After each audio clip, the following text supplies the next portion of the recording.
Real quick, we just updated the Roundtable Teespring and added a bunch of designs to the store. Mainly old ones I've seen a lot of requests for, like the Roundtable Black and Blue shirt, the Let's Talk with Tom shirt, or our Steven Universe parody designs, like the Diamond Crashers, or I'm Always Feeling Blue, Let's Make a Plan of Attack. If you want to pick up a shirt or two, or even a poster, check out what we have. Link to our Teespring store in the description.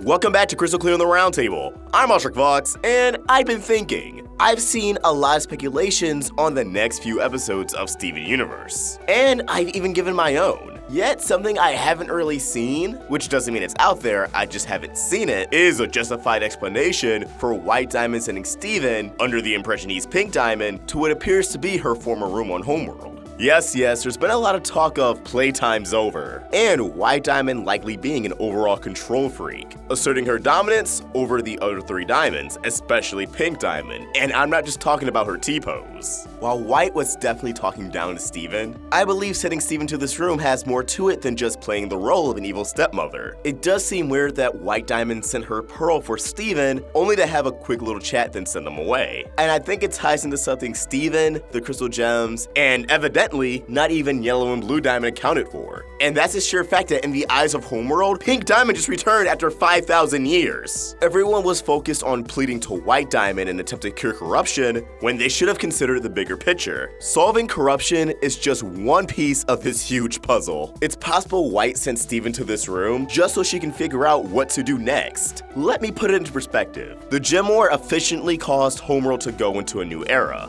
Era 2, an era that was brought upon by the demise of Pink Diamond, the resource crisis on Homeworld, and the Diamond's attack on Earth, which led to a sizable loss of gems. One that Homeworld had to compensate for, but because of the resource crisis, they had to cut corners, innovate with technology such as limb enhancers. Yet it appears Era 2 may be the shortest period on Homeworld, as Era 1 spanned eons on Homeworld, from the Diamond's conception up until the aftermath of their attack. But by Steven, or Pink Diamond, resurfacing, a cure to corruption in sight, and a possible remedy to the resource crisis, we'll touch on that in a second. There's a good chance Steven may have just kickstarted Era 3. Steven does have Pink Diamond's gemstone, he is Pink Diamond, although with a brand new personality, a defined concrete gender, and at the moment can't willingly access any memories of his past life, so when this conflict wraps up, unless we see the Diamond Authority absolve, they have to either bring back the old Diamond Authority insignia, which a large sum of gems did form at the end of Lex Remoto Homeworld, welcoming Pink Diamond with open arms, or they have to invent a new one, still incorporating Pink Diamond, but having to distinguish the difference between Era 1 and Era 3. Then, there's a loss of gems. Now, as Greg stated in The Return, countless of gems were destroyed in Pink Diamond's war. The cluster serves as evidence for this claim. Not everyone was fortunate enough to be corrupted, as weird and twisted as that sounds. Some gems were shattered, and at the moment, we still have no reason to believe shattered gems can be restored until their full state. Not at the moment anyways. But there's still the large sum of gems bubbled in the burning room. And although it's not a rarity for the show to actually have us see them catch a corrupted gem, back to the kindergarten shows there's more out there. Assuming their hunch is correct and White Diamond's assistants can heal the corrupted gems, well bam! There you go. A good number of gems lost in the war, Era 1 gems that don't have to rely on extra technology enhancements to compensate, are now accounted for in Homeworld's rankings. So the two factors for ushering in Era 2 in the first place, out the window. But then there's that resource crisis. That darn cursed resource crisis. Now, this is a dilemma that has real-life weight to it, and a topic fictional media likes to cover lately.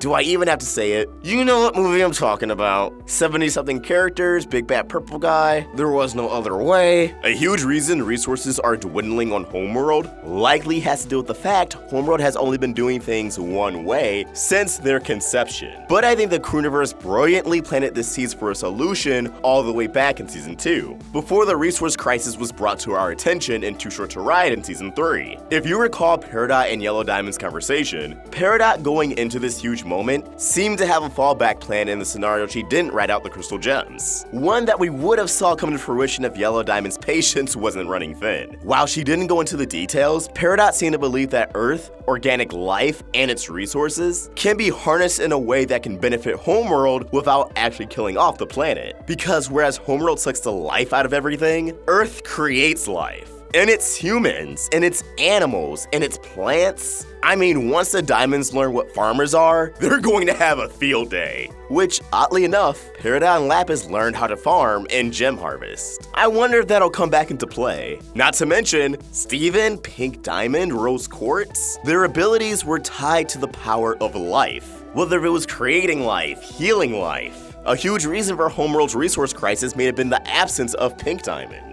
A presence White Diamond neglected and continues to neglect. Now, I think it's pretty apparent the current conflict Steven has found himself in won't be wrapped up in the next 2 episodes or so. It'll probably be dragged on for a while, but since we already brought up Peridot and her plan that she failed to pitch to Yellow Diamond, isn't it convenient that right now her and Lapis are actually bubbled on Earth? Bismuth nurturing the two until they're ready to reform? For all we know, if Peridot reformed sooner or never got pooped in the first place, she may have tagged along with the gang to Homeworld, and may have even pitched her resource plan to White Diamond, having it be effective. Now remember, I have said before in a previous video about White Diamond, why she can't be defeated, that ultimately it won't be about what she can do for Steven, it's about what Steven can do for her. My previous conjecture was tied to the Diamond Mech theory, that they'll all need to come together to fight a bigger threat. And while that still may happen, perhaps the solution to getting White Diamond on board with corruption will actually be tied to Peridot's unspoken plan to solve Homeworld's resource crisis. After all, I would hope that would be beneficial to White Diamond. I mean, you heard Blue, she hasn't left Homeworld in eons. But if the planet effectively dies, which, I mean, look at it, it's already on its way out, then what is she going to do? Could that possibly bring her eventual demise? Well, it sounds like in order to heal corruption, White would have to leave Homeworld anyways. So why not knock 2 birds with 1 stone? Take care of corruption, and then check out the planet, its resources, hear out Peridot's plan, and see if it all lines up and makes sense, putting it into action, and officially ushering in Era 3. It would be a peaceful solution that doesn't require fighting, something that Steven Universe is all about, as Reunited just illustrated to the audience that fighting gets people nowhere. But a non-bat scenario that makes both parties happy and doesn't kill off the Earth? Practices that can be used to save other planets, maybe even future colonies, although I hope colonies that, don't already have pre-existing life on it. Genocide is bad, kids. Then I think that would make for a happy ending to the whole Diamond Saga. But as always, these are just my thoughts, and I want to hear yours. What do you think? Did Steven just unceremoniously usher in Era 3 by returning to Homeworld? Do you think Peridot's resource crisis could come back into play? Let us know in the comments below, or tweet your thoughts really to me at AwestruckVox, or at the Roundtable on Facebook, Twitter, and Instagram, all at Roundtable Vids. If you want to help the Roundtable girls, support us on Patreon. Get access to exclusive perks, and your name will be featured at the end of the video. Link in the description. If you enjoyed this video, please throw it a like, share, and if you're new here, subscribe. Hit that bell for notifications, stay in the loop with all things Steven. Thank you for watching, and I hope you have an awesome day. AwestruckVox, out.